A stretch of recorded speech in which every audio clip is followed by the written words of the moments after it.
I'm like, I don't know if I like that music or not. Y'all like that? Or It was soothing. It was, huh? All right. Yes. Welcome to the show, everybody. East County Voices. Sorry, losing my voice. It's allergy season, so I'm like, I'm all congested and getting over a cold too. So, man. Anyways, we got Miss Patty, Miss Nicole, Cares, and see who else pops up tonight. How y'all doing tonight? Good. Well, good. no complaints. Thankful. Yeah. Nice. Grateful for you all. Yeah, absolutely.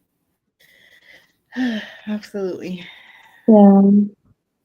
¿Qué más? Happy Thursday. Wednesday. I know it does feel like a Thursday though. That's weird you say that.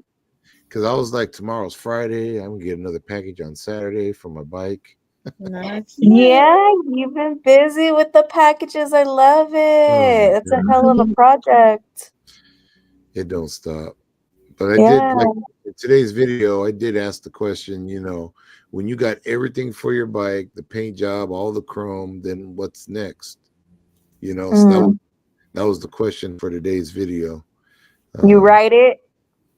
Yeah, I mean, just going to all the shows and stuff, Oh, so you could like register it. So one of our 4th of July weekend, or the parades, maybe we can register as the East County Voices. Oh, yeah.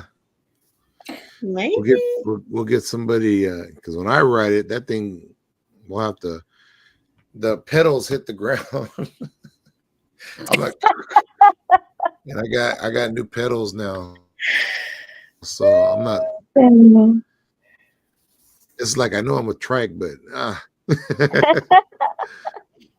so that's funny. You out here looking like you slimming down, Mama. Oh, I am? Yes. I've been working out. You look like you've been working out. I can see it. Thank you. I'm like looking like, why does she look smaller? Cause she Yeah, I was stressing a lot, I was stressing for the past 8 years. Yeah.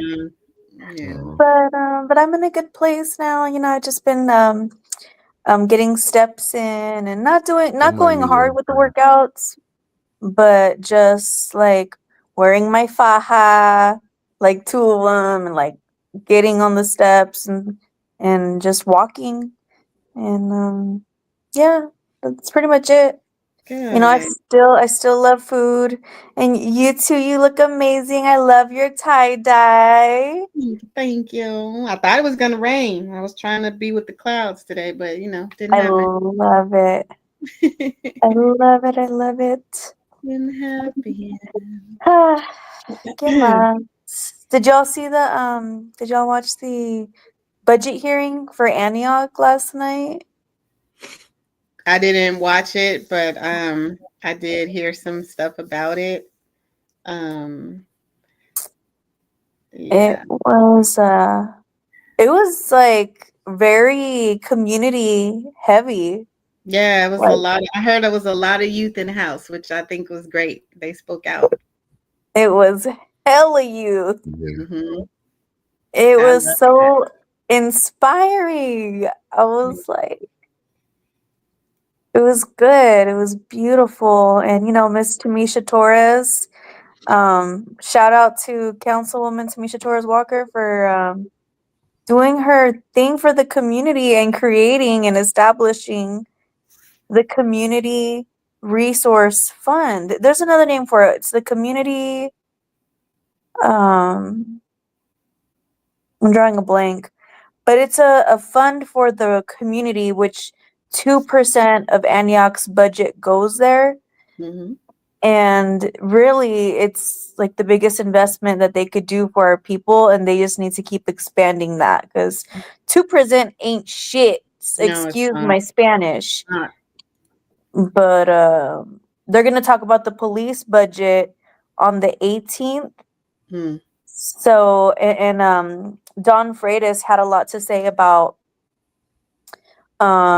being, what did he say?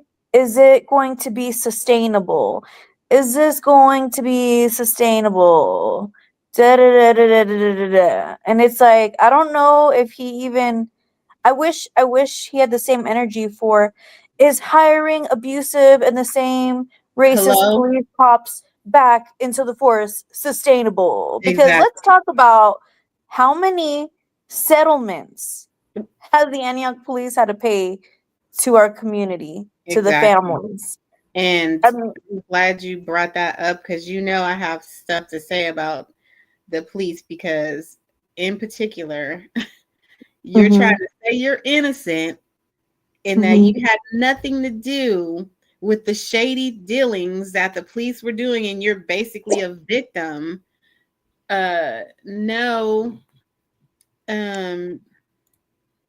She said that the create program was gonna. Oh, right. Like, no, you don't get to say that you're innocent. Hold on, because I just need the public to know because absolutely not. So, what's his name? Oh no. I'm so sorry. So Wenger, who had a mistrial today because his lawyer can't get it together, and I guess they're going to separate his trial from Amiris and Rombas, right? So he tries to play victim, right? But now they specifically talked about hurting Jamari Allen in Pittsburgh and saying Pittsburgh has too many cameras. And if they didn't have so many cameras, we could have effed him up more, right? And this is Wenger's response. He says, I agree. That's why I don't like body cam. So how are you a victim? How is everybody else shady and you're a victim of their whatever? Because you are in complete agreement. Hello, Jose. You're in complete agreement with the BS. You don't like body cams for that very reason because you don't want your wrongdoings captured. So how are you a victim? And then backdate to inform our community. The technology for body police cameras has been around for a hell of a long, like decades, and we didn't get them until 2021. Right. So, after Angelo. Yeah. They got away with a lot. Yeah. Okay. Welcome, Don Cordon, our poet laureate. Thank you, Patty. Hey, Nicole. Hey, Carlos. Hey, how you doing? How you been? Miss you. Yeah, likewise. Good. Just chilling over here, trying to not feeling a little under the weather, so I've been checking low about it. I get up. I feel good. Oh, it's all good. Me too. That makes Carlos, 2 of y'all. Right, you and Carlos don't feel good. I'm sorry, guys. No. Well, welcome. We were just talking about small local happenings. We were talking about the budget hearing that happened in Antioch last night. And I guess for our topics tonight, what do we have, Miss Nicole? We want to talk gardening. We want to talk, ¿qué más? I'm gonna say some stuff about Pittsburgh that's going on that we're gonna do, and then hopefully Jose will do some poetry. Tell us about it. Tell us about what you got going on with the poetry. Yeah. Also immigration. Maybe a little bit of immigration. Paquita. And what's happening. for our people with our people. Mm-hmm. Yeah. And we need to know if there's more immigration protests because our babies want to know because they want to go. So Okay. that too. Yes. Yeah. Well, what exactly would you like to know? If there's any more protests going on, where they are, when they're happening. In regards to like Patty was saying about like the poetry stuff. Oh, everything. What you got going on? What's happening? I saw a reel. I saw a reel where you were walking through like a beautiful like garden area. I felt inspired. I was like, dang, like because people have tried doing community gardens, I think, in the city of Antioch. I can't say we really have one, but seeing that space and your vision, what is it? What's going on? Are you still doing your poetry night mics? Yeah, well, that space is in Antioch, and it's already a community garden. Okay. Yeah, so Antioch does have that. It was Mm, being worked by some volunteers who were getting a little older in age, so they weren't able to keep it up. that's right. That's right. Yeah, it's not necessarily too big, but it's not small, so it does take some effort Mm, to take care of. So yeah, so recently we made an agreement with the folks there who own the property, which is the Higgins, the Higgins mortuary, I was and gonna say the mortuary people. we'll be working back there. So right now we're just in the very initial stages. There's already something there, so part of the process is going to be identifying who some of those volunteers were and seeing if they want to be involved or if they still want to keep their boxes. Many of them, because they're all older, have passed or just unable to get out mm, there. So trying to Mm. figure that out and then kind of go in mm, with some of our folks from grassroots poetry and figuring out what would we like to do there. mm, How we want the layout to look. What do we want to harvest there? So we're very excited for it. But it is going to be probably quite a bit of work, you Mm. know. But yeah, it's in Antioch though, and it's mm. there, if I'm not mistaken, for um, maybe like 12, 15 years, something like that. I know it's over Oh, 10 years. wow. So Mm. it's not new, you know. Wow. Okay. It's just not that visible, Mm. right? That Mm, visible. Really, the only way to really see it is to one really turn your head or to be on foot, you know. mm. But it's been there. It's been there. We just Okay. had the privilege to take care of it now. Mm. Mm, Yeah. Okay. Yeah, and then yeah, we definitely are doing the poetry nights. We're not stopping those. And because there is a group of us, um, I think even if I'm not around, those will still continue to trek along, which is kind of what was one of the goals to begin with.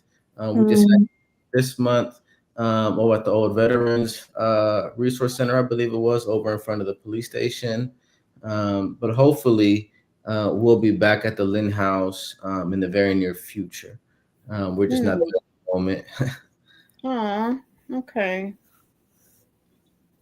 And so, why is poetry important? We've attended, all of us, I think Carlos, Nicole, we've all attended these amazing community spaces. And like what I love about it is that the folks, like they're poets. They're very talented people, including yourself, that inspire others that are just barely first time getting on the mic. Our very own Gavin has said a little something and he spilled his heart out up there. Um, Yeah. so I guess like what would you say that space, what does it do for what is it that you want it to do more like for the people like that attend? Like cuz I feel like you're helping people find their voices, but you're creating a space where people can just get comfortable with the mic and not be afraid to express themselves. Mm-hmm. Yeah, definitely. It really is about kind of like that first piece about finding the voice, and we do try to create an atmosphere where folks do feel secure in sharing kind of their feelings. and ideas through poetry. Definitely take pride in that. The reason being, sometimes you can end up in spaces that you're not really free to share what you want to say, on both sides, the left side, on the Democratic side and the Republican side, and so we take pride that folks do feel safe going there, getting on the stage, and sometimes sharing some very, very personal things, you know, and that is kind of what we wanted. The other thing that we also wanted, though, is to be a space that mobilizes poets, in the sense of not just going out to uh, the open mics that we have here in the city of Antioch. Yeah, it's the last Friday, not just here in the city of Antioch, but really throughout the Bay Area, and try to kind of weave some of those threads together that connect the poetry community. Um, it's quite big. It's quite big, stretching throughout California. It's quite big, but within this kind of region, the Bay Area, Sacramento. There's like little pockets of poetry communities. And one thing that we take pride in is kind of figuring out where those places are and exposing people to them through our social media, right? So the main thing is to kind of create that space for folks to feel safe, be able to express themselves. The other part of it is also to mobilize poets and to connect poets to each other, which is part of why we have the gardening, for example, right? Because at the end of the day, what we're trying to do is build community through poetry, from relationships to essentially real estate, meaning that we want to into being able to be part of conversations with developers that include artist housing within some of their buildings. One thing that we've kind of seen, and it's not just here, it happens in a lot of places, is that artists get kind of pushed out little by little, to a point where sometimes the original artists that created something in a particular city or particular region aren't able to afford those places no more. What we want to do is make sure that that we have affordable spaces for our artists, but that is a longer term vision. The main vision there, at least with the poetry nights in particular, is to create that space for folks to feel safe, to strengthen their voice, and then to mingle amongst other poets who want to take their poetry to another level, where they're not just necessarily going to open mics, but they're asked to go perform for city events or for nonprofit events. And we want folks to take that step too, where they feel comfortable sharing their voice, not just in the open mic, but at other important places, whether that be a gala, whether that be a graduation, whether that be a wedding. Have folks kind of decide, this is cool, I want to do it outside of this space and take my voice elsewhere as well. Yeah. That's beautiful. And then for the people that want to know that, yes, Jose's poetry night is every last Friday of the month. Yeah, last Friday of the month, 7:30. Was at the Lynn House. We were there for a few years. Right now that the house is shut down currently as RFP comes out. What does RFP stand for? I believe it's request for proposal. If I'm not mistaken. The original lease was up back in January, and so we're going to be putting our hat in to try to acquire that building, and essentially try to create a poetry center within the city of Antioch, the first and potentially the first poetry center in the county. Now, I'm not entirely sure of that, but it might be true. So let me just do some more research. But yes, so right now things are going well, with the garden, with the potential for this, the Lynn House to really become more of a permanent part of the poetry community. But that is the RFP though. So right now we're not there while things are being evaluated, things of that sort. But maybe we'll be back in there by the end of this month, because last Friday of every month, we have quite a bit of time for us to fill out an RFP, but it depends on how fast the city's able to move with it, and then how fast we're able to apply for it once it comes out. Fortunate though, we have a lot of things already ready to go. Good. I sure hope so. because that's a great spot. It is. It's a beautiful spot. It really is a beautiful spot, right across the water, right across the train tracks. Mm-hmm. And I feel very fortunate. I know a lot of poets feel very fortunate for us to even be able to have that conversation. You know, regardless of how things go, just the fact that we were able to build something where we were able to say we have we can bring value to this space, and we have a viable how would you say a viable, we have an actual opportunity to acquire it. The fact that that is a possibility in and of itself is a blessing. Now, if it goes through all the way, then we're going to have a lot of work to do. But I think we'll be able to really bring a lot to the city of Antioch through our community of poets that has really been birthed in house. And I fully believe that, because for one, I've definitely been on several times. I've definitely gotten up and spoken because it's very inspiring to be there. Everyone's amazing. Yaz, of course, Jose, Rai, Monique, like even Jabari Shaw, my from Oakland, who's that's right. Dude, he comes all the way out sometimes and comes like people are coming from all over. When you guys were up for the award, you and Devin, and we were at that awesome event. Right. I invited some of the guys that were there that were amazing and told them about it, and they said they're gonna fall through. So, I mean, it's really big. It's grown a lot since the first time I went. So it's totally something that is sustainable, and I don't see it would be their loss to not give that house to you. Yeah, we feel the same. We feel the same because of the value we've been able to bring over the past few years. And we also do take a lot of pride in the fact that folks come over here from Sacramento and Oakland. And the thing that makes it difficult sometimes for folks to come out here is because we have it at that time. And most folks, if they want to come from Oakland or San Francisco, they're going to be catching all that traffic back.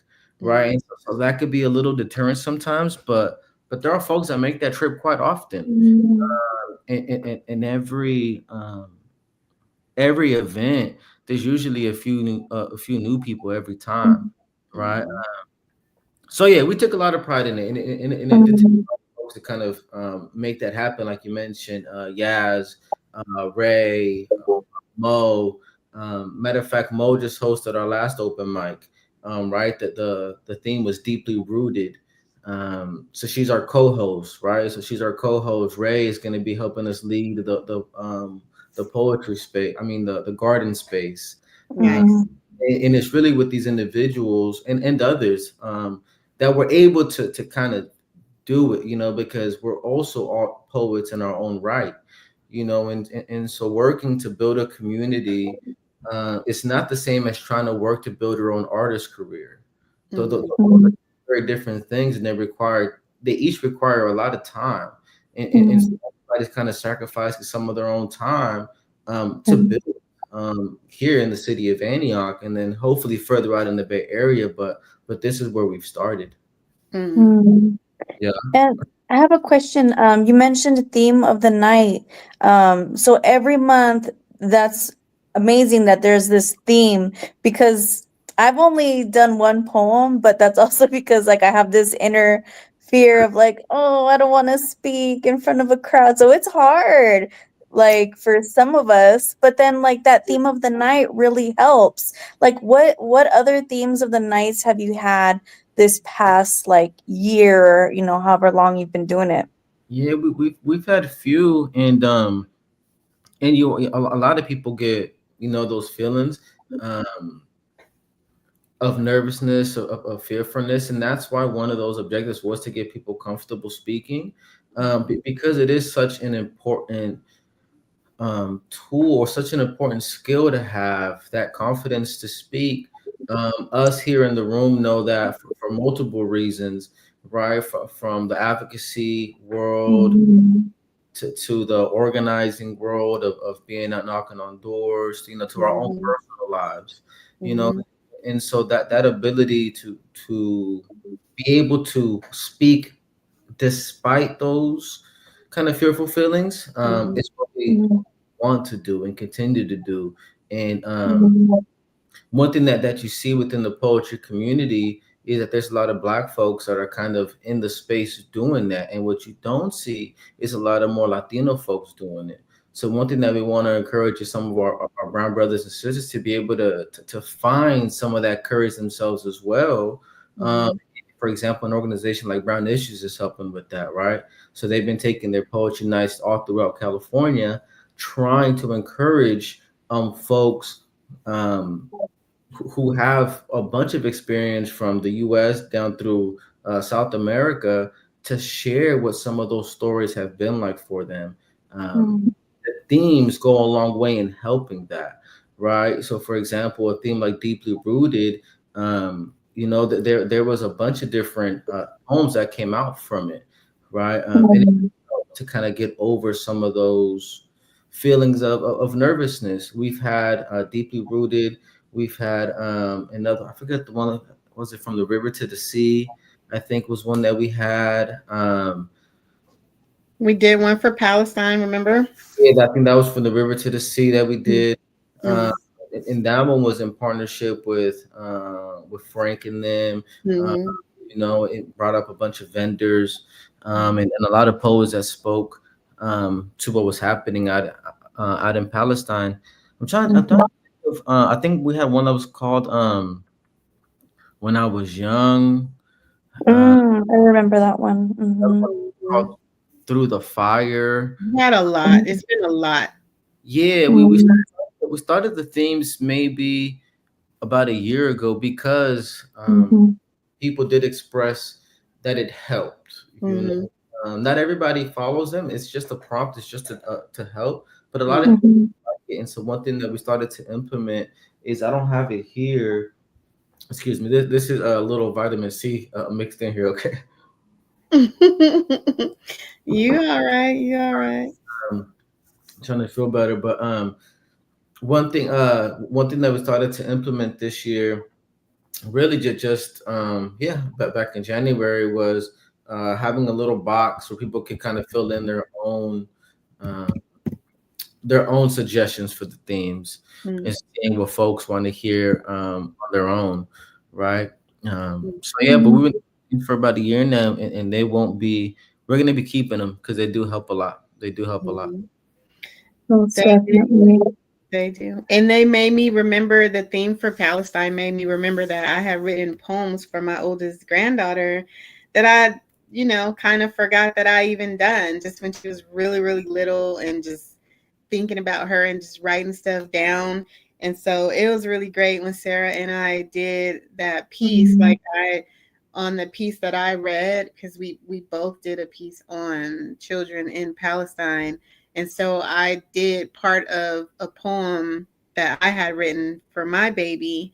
And it kind of was a great segue into, this is how every baby should be put to bed at night. Like, this is how all children should go to bed at night. Like, all children should be free, to run and laugh and play and be loved and go to sleep and not have to be worried about any of the things that these babies are worrying about or going through. So that was really special to me. I've spoken on a number of things there, but I think that one was a little more, Yeah, well, most definitely. And that's what we want, is to kind of go in there. And one of the reasons it could be a bit, I don't want to say easy, but why it could feel so, while the flow to connect with people could be so smooth in there, is because some of these intimate stories are being shared. Stories that might otherwise not necessarily come up in an everyday conversation with a stranger.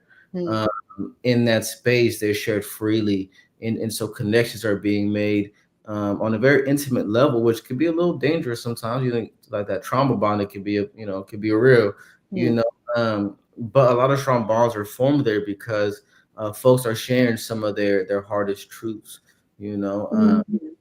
So yeah, it's a great space though for anybody that wants to come through. We'll be there again last Friday of every month. We don't have a theme just yet, but we'll be there whether it's at the Lynn House or whether it's back over there in front of the police station at the old. There's a name for it, but I forget the name. It's like the Wellness Healing Room or something like that. It's called now. or whether it's there, but they're literally maybe like a minute walking and like 20 seconds driving. So they're super close to. Mhm. Okay. And y'all brought up Palestine. I learned yesterday at the budget hearing, Frank brought up Aaron Bushnell, who was an Air Force veteran, and he was the one that did the protest and lit himself on fire. And I guess yesterday was his 1 year anniversary since he did that. So Dang. just definitely lifting up his name and You spirit. And already? It's Wow. already if been I'm a not year? mistaken, yeah. You were just talking about that at City Council, remember? Yeah. Time's flying. Time is of the essence. Like I swear our days are just, we're gonna be old, like old real soon. But I'm thankful to be in community with you all and Don Carlos and all of our advocates, because we'll look back and be like, oh, we did that. You know, we're building community, making history The for Lord our is future. that I was hearing her talk the other day, and she said, pretty much she was saying because how hard the times are, it's also the time where strong movements can be born or strengthened, you know. And she went down through a kind of history of what was happening before the civil rights movement or before the women's voting rights movement, what was going on before all of these movements started, and they were typically preceded with some very hard times. You know, Mhm. there was a equal, if not stronger, response to them by folks who weren't accepting it. And so saying, you know, just hunker down, be ready, prepare, rest. And then, you know, she's 95 years old this next month, but as she was saying, you know, hit the streets, go out there, talk to people. Yeah, you Mhm. know, there's a lot to do. And the fact that it's been 1 year is wild, you know, Yeah. it's wild, 1 year already. Oh, yeah. Mhm. That is.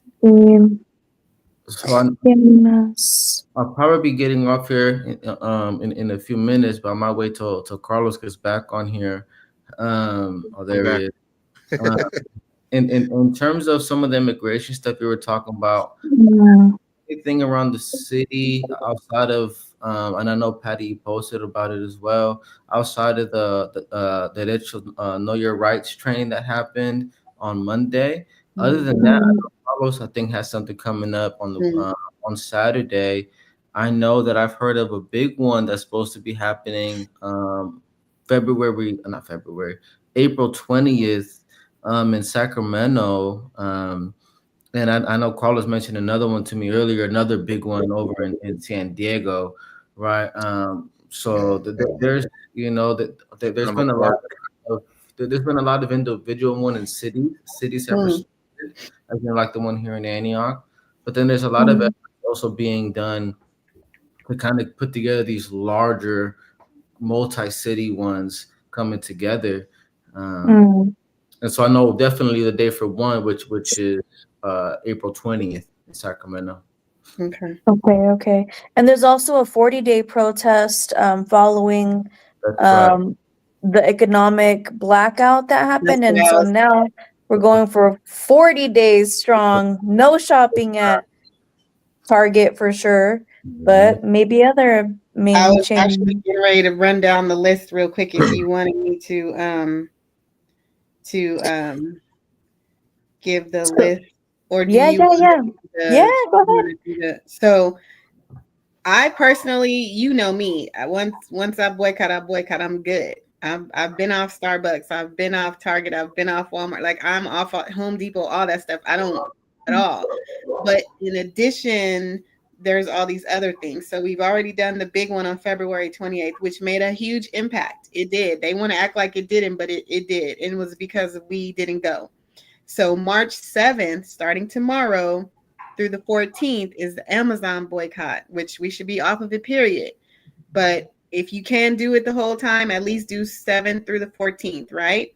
And then March 21st through the 28th is Nestle boycott, which we should be boycotting Nestle all together. Like if we just leave these people alone, period, it's going to make a bigger impact. April again, leave Walmart alone. Please leave those people alone. Let them, right? April 18th, another economic blackout. That's the second one where we don't do any shopping anywhere at all, period. Okay. And April 21st to the 28th is General Mills, even though, again, leave all these people alone altogether, period. But Okay. these are the specific. Thank you. And Don Carlos, Jose is about to leave us shortly. Tell him your poem. Carlos wrote a poem for tonight. Oh, wait, who, what? I did? No. Before you leave, Mr. Cordon, you let everybody know about, the up and coming, poetry events that you have. Got everybody excited. Now, how do they find out more information? What's like your Instagram or how can they follow you to find out more about what's going on? Yeah, of course. Thank you, Carlos. Right now, we were gonna have something at the El Campanile, and we might still. I just have to sit down with my team real quick to figure out if we have enough time to make that happen. That would be April 26th, at the El Campanile Theater, right? But what you could definitely count on is the poetry events at the end of every month, the last Friday of the month. And to find more information about that, you could go to Grassroots Poetry, right? Grassroots Poetry on Instagram. We don't have any other social media right now, but if you could follow us on there, and there you'll also be able to find myself, some of our other poets, and that'll be the place there. Thank you guys so much for the opportunity to be here. Definitely working with using our dollars to make an impact is what is not wanted. So continue to put up the good fight. Bye, you guys. Bye. Thank you, Jose. And we have another guest. Welcome. We have Miss Merida. Welcome. Thank you so much. I wish I could have joined earlier. It was a crazy afternoon with the boys, but thank you so much for having me with you guys tonight. Thank you for joining us. We were just getting into immigration, and we know that we follow you and the amazing things that you do for our gente, for our people, our farm workers. Give our community a little bit about what's going on, what you're doing, how the people are doing, how the families. Thank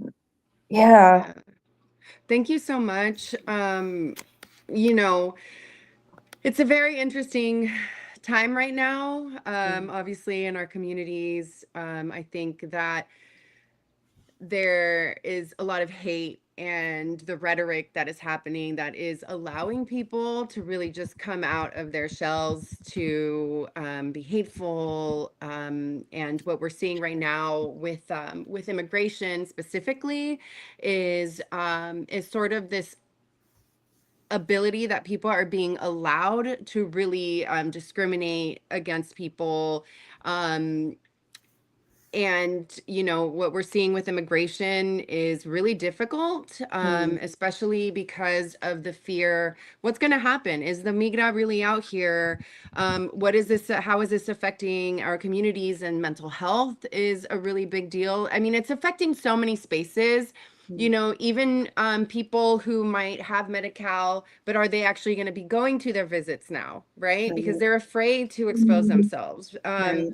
People who are really scared to even go to the grocery store or go to the laundromats, right? So these are a lot of the things that are interrupting a lot of our this day to day. And it's one of the things that we're doing with Hijas is really kind of how do we double down on making sure people understand what their constitutional rights are, regardless of our immigration status, right? We have a lot of rights that we really need to make sure that we're doubling down on and making sure people are practicing it. I mean, I feel like I every new Know Your Rights session that I go, you know, I've been Reimagine Richmond, ILRC has some amazing ones. Sierra has done some in collaboration with Reimagine Richmond. I mean, there's so many people who are doing these classes, and I feel like I learn something new every single time, which is why it's so beautiful and why it's so important, you know? And that's one of the things that we've been urging our gente, you know, like, come out, come to these sessions. Like, we're holding them marijas, we're holding them throughout communities in various spaces. And it's not to scare people, it's to really make sure that they're empowered to know their rights. And I do also think it's important, right? Like, we have to acknowledge that fear within our community and stop talking over that, because I feel like a lot of the times people too are like, oh, don't be scared, right? Easier said than done. Don't overlook my fear. Don't try to undermine it, or you know, just say it doesn't exist, because it does exist, and it's impacting us, and it's impacting our mental health. And once we're able to actually acknowledge it, okay, then what do I do next? I've acknowledged it, and now what are the steps that I need to take in order to do that? So you know, we've try to double down on how we're meeting campesinos in the field, and how we're taking that knowledge to them directly. But also, like, the information that we're sharing with them about even preparing their families, you know, a lot of them have mixed status families, you know, and not just our farm workers, but all of us, you know, come from mixed status family households. And so how are we really supporting that and saying it's time to have those tough conversations? Because a lot of the times, you know, like, I grew up in a household, right? Like, you just keep going, like, no pasa nada, keep going. But it's time that we actually prepare ourselves, have those conversations. They're tough and they're sad, and they are traumatic, but it's better to prepare instead of, you know, finding ourselves in a situation where we don't even know how to move. So let's figure out those steps, you know. Indeed. And That's grassroots organizing right here. Okay. 100%. And here's the thing too, you know, it's not just a Latino thing, right? Like, this is a thing that's affecting all of our communities of color. You know, our Haitian brothers and sisters, you know, a lot of our community, our AAPI community members. So that's the thing, is like, it's affecting so many people on so many spectrums. And the thing is they're trying to really silo us at the same time too. But I think if we start recognizing the fact that, you know, we're really all in this together, the stronger I think we're gonna be. Yeah. Indeed. There was a point when during the Black Lives Matter movements, a lot of rhetoric was to discourage protesters from going out and exercising their rights and speaking up. But that, in our little corner in Contra Costa County, we fought that. We beat that rhetoric, because we protested, we spoke up, we advocated, and justice came, and justice is coming. Not quickly enough, but you know, for our gente out there, protesting is our right. And just don't be afraid, but you know your rights and attend these spaces, because like what you said, you know, it's affecting especially the little ones. There was the little girl, the Hispanic young girl that she took her life. I can't recall her name, but she was young. 11. She was 11 years old, and people were bullying her in school. And there have been a couple of cases, you know, where kids have also, you know, I've heard a case of somebody yesterday who was threatened by somebody that was mad at them, saying, you know, like, I'm going to call ICE on you. So like, these things are very real. And that's the thing too, is that parents don't realize, like, we can't shield them. They're going off to school. They're going into the real world. We need to be the ones that are having these conversations with them. So that way we're taking a layer of fear out of it, by talking about it with the people that love us most. And then they're able to go on and show that support to their classmates and their colleagues. You know, we have red cards, and I sent my son, you know, he's 11. I sent him to school with a stack of red cards. Like, yo, like, share this. Like, this is important, you know, like, you need to make sure these are things that are happening.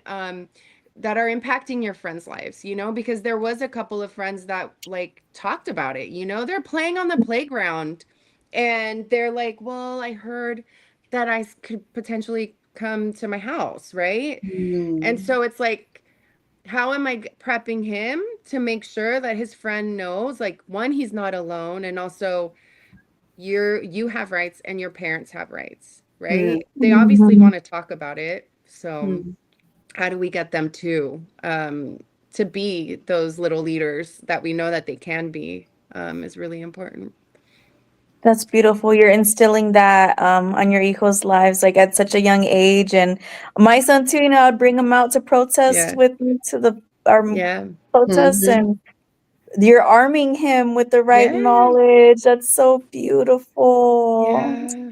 These are like the core memories, right? And I think that people say it like, where were you in the civil rights movement? Even going back, right? Nazi and the rhetoric that the Nazis had, and how, where were those people that were standing up against it during that time, right? And I feel like when we're looking at it, look at what happened in Denver. You know, there were literally agents that were going through neighborhoods, knocking on people's doors, you know, even asking neighbors, like, do you know who's undocumented here, right? Asking to rat out their neighbors, right? So I think one of the things too that I think that is important within our state is look at what's happening in states like Georgia, you know, Colorado, all these other spaces. And they have been fighting this for a long time también. And in California, like, we are really seeing how the administration is really trying to double down on our state just because of the laws and protections that there have been, right? For the most part, like, we have our sanctuary cities and things like that. So going and looking at orgs that have been fighting the good fight and learning from them, right? These are also Latinx organizations that have been fighting for immigrant justice también. There's an org called Siembra out of North Carolina, and they do amazing work and literally getting community together, right? Like, who's going to hold the line in the community? We are, right? So what are the rights that we need to kind of like prepare ourselves with just in case we get the migra that comes to our neighborhood? So then what do we need to do, right? How are we going to go out there with the bullhorn and be like, you don't have to answer these questions. If they don't have a warrant with your name on it, you know, plead the fifth. I am not saying a thing, right? So I think also learning from orgs who have been doing this work también is like really important. Let's do our research, you know, and what can we bring back? So I love it. Hey, Carlos, can you bring back that the information that someone posted up so we could just say it out loud? The protest coming up kind of disappeared real quick. So immigrant protests and March 15th from 1 to 5. There we go. In Concord, California. Okay. Monument Boulevard and Meadow Lane. Thank you. Oh, wow. There you go. Sorry about that. I was gonna wait till she was done, you know. So I was like, oh, no worries. That's what me and Talita are putting together. Perfect. So To raise awareness, indeed. Yeah. ¿Qué más? Lots of good nuggets. What else? Plead the fifth. Yes. Use the bullhorns. Yeah, plead the fifth, use the bullhorns, create, you know, like exactly how there's family plans, how are you doing neighborhood plans, right? You know, this is not the time not to be like siloed off, but how can like we meet our neighbors and get their phone numbers so that way we can stay connected. I think that's one of the biggest things and really important. I think also knowing what your rapid response lines are. You know, I was sharing with Carlos, we have a WhatsApp group that's called the Yellow Watch, because it's also like really important how we're putting things on social media. They are going to be working obviously on like what are the words, like the trigger words, right? Where are the movements going to be happening? And so we don't know if they are going to be searching for those movements, but how do we also protect ourselves? But really just figuring out locally who is in Far East Contra Costa. Is there a potential sighting? Who is around to kind of go and check in on those sightings and things like that? I think is super important as well.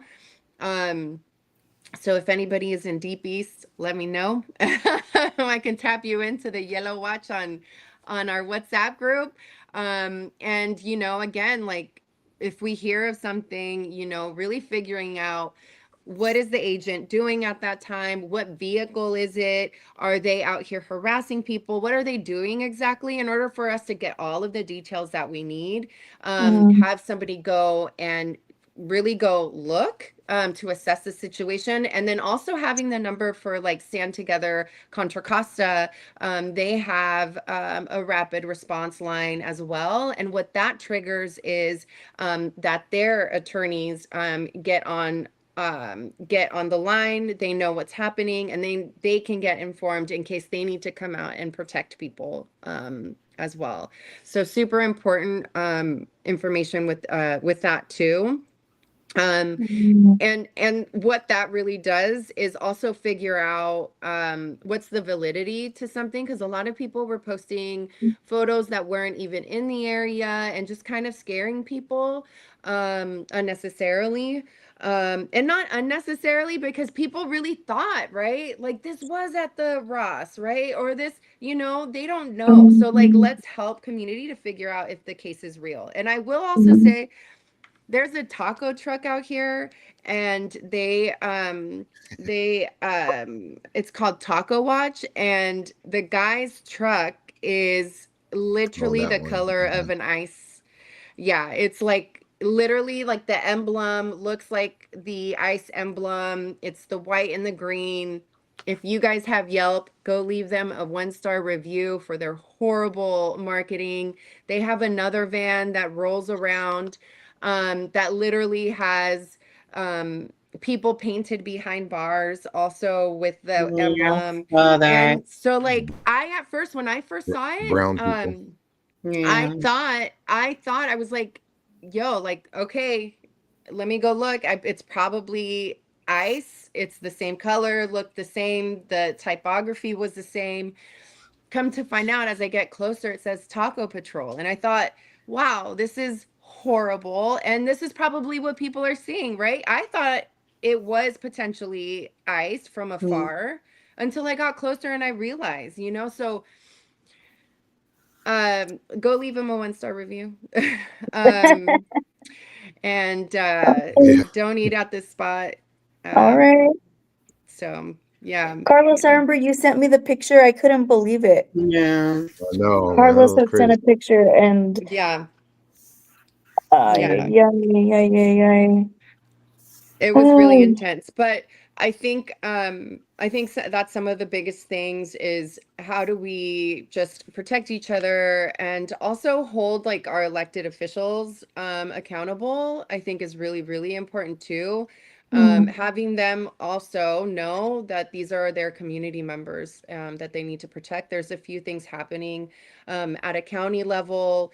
There is right now the Wish Center, which is a welcoming immigrant center that they're looking at funding for as an immigrant welcome center for the county of Contra Costa, that has legal resources, that has a support network, will have some CBOs based out of it. And so that's happening at a county level. And I think it's important that we hold our Board of Supervisors accountable, especially the Board of Supervisor that's here in Deep East, who's very performative, and she's gotta show support for our community. And so that's one of the things that I also recommend people look out for, the Wish Center. And a few of us have been to a few of the Board of Supervisors meetings. So our community, so that they know, they go down every Tuesday. You can join live on Zoom. You can go in person. They're in Martinez. We've been very vocal there for a number of things. Nicole, around housing, around the keeping the railroad open in the city of Antioch. guaranteed income, like. Yeah. So for people to know, we have our elected VHC. officials, local. Yep, we have our local mayor, city council members. Then every city, every county has the board of soups, and they each have a district. So Chanel Scales Pearson, she's Preston. amazing. Yes, Preston, she is. Amazing. tell us about her. You know, that's a leader. I wish she could be representing our little Everybody. corner. Exactly. Everybody. Because she is our D5. So she is Yeah. here for us, for Antioch, Pittsburgh, Martinez, Concord, I think Rodeo, a couple other places. Yeah, And she's Rodeo. busy always. She's boots on the ground, just like us.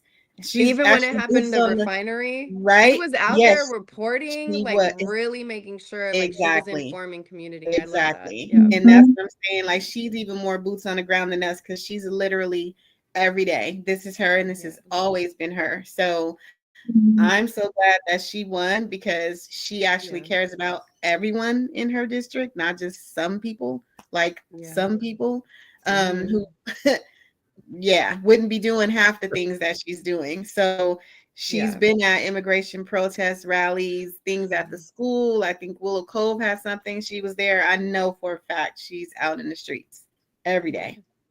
Yeah. Yes, leadership matters. Yes, That's it working does. for the people. Yeah, she's an actual leader for the people, and she cares about all the people. So couldn't have gotten a better. And they better tried to come for representative. her too. They really did in that election, and she Oh yeah, she blew him out of the water. I was really happy. Yeah. Barbanica should be ashamed of himself. He really should, and 100%. he's not. He has no shame.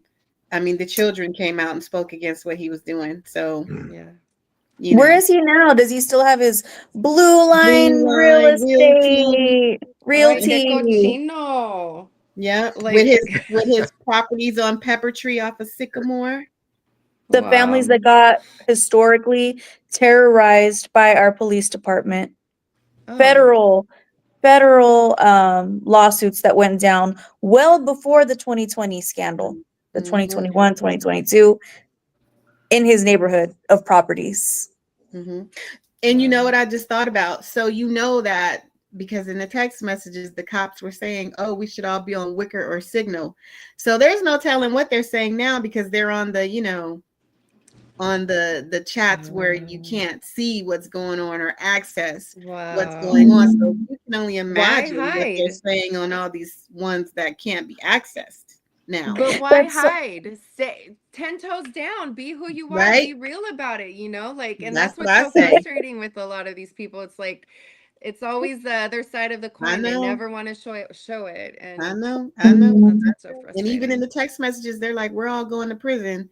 Now, that's not going to happen. You need to all go to prison, but we know that we're not. I'm hopeful.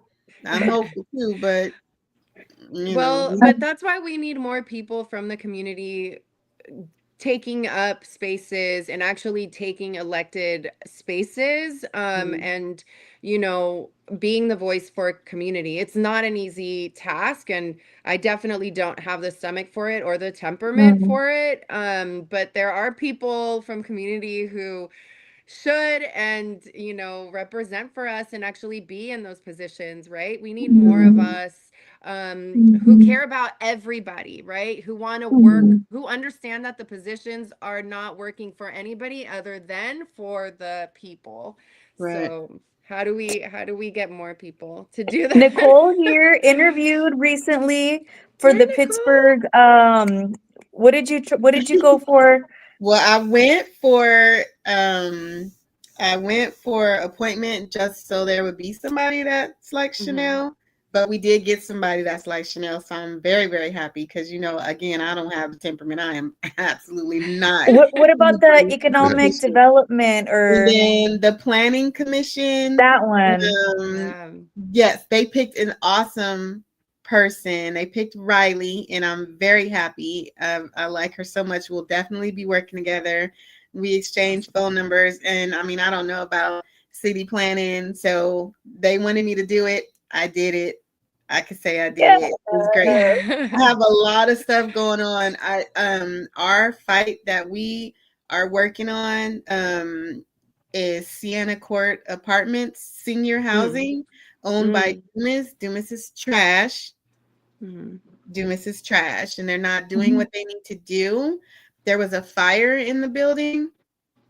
Wow. They don't even have escape plans, escape routes. Where are we meeting up? How do you know if the building is cleared? How are you getting everyone out of the building? Mind you, these are seniors in wheelchairs, mobility. Elevator's not working. The elevator, people have been trapped in the elevator for 2 hours. Seniors Wow. don't need to be trapped in the elevator for 5 seconds, No. let alone 45 minutes, an hour and a half, 2 hours, right? Get them, Nicole. Get them. Yeah. You know, there was How are an you- sorry. That's okay.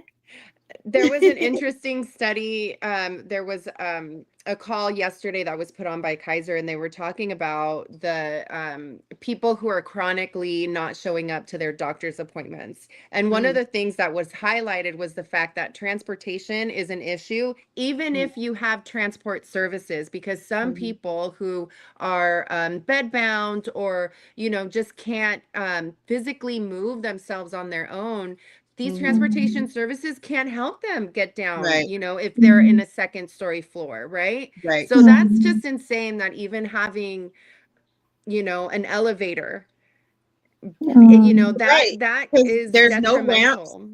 There's no ramps. There's no wheelchair Yeah. accessibility at all, anywhere in either building, right? And then you have people who are in wheelchairs that's not on the first floor. Anybody in a wheelchair or any type of chair should be on the first floor so they can get out. And when I went over there to have the community meeting with them, I could still smell the fire in the building. Wow. And I went at 2 separate times of the day. And and I don't know when they had the fire, but I could still smell it. So that's not healthy. I don't know when the last time the elevator was serviced. Wow. So again, you know, the people are supposed to be in the office. They're never there. If they are there, they're not answering the phone, not returning calls, or not even allowing the tenants to come in to talk to them to help them. So everyone's trash. Everyone. So everyone from the city knows, because I've made sure to inform everyone. Yeah. So they all know. They're all on top of it. And it's gonna be handled, period. And Okay. I'm sure of it. Grassroots organizing, be like making it happen. Much Like love, that. much love. It's that time. Thank you for Yeah. having me. Thank you for coming on. Yes. Yes. Yes. Before Knowledge you is leave, power. though, Yeah. yeah, it is. Before you leave, if anybody had any more information on immigration or anything in the organization that you're with, could you leave some Yeah. information for them to get a hold of you?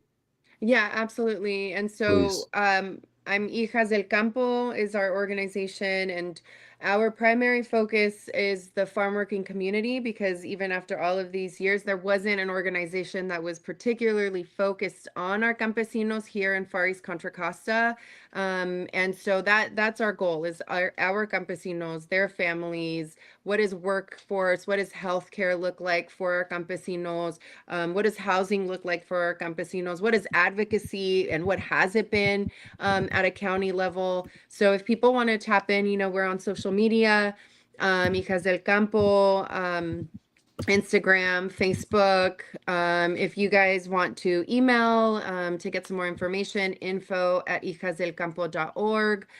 If you need red cards, tap in. We're making red cards every day. So we're happy to get that over to you. I got a stack. We have one of the family preparedness plans that we're working off of is from the Immigrant Resource Legal Center, ILRC. Sorry, it's really late. And so they have a family preparedness plan. You can either find it online, or we have some printed out at our office. So if you know families who might need it, please feel free to tap in, and we're happy to get you a packet to come and pick up. So just some ways to tap in and stay connected.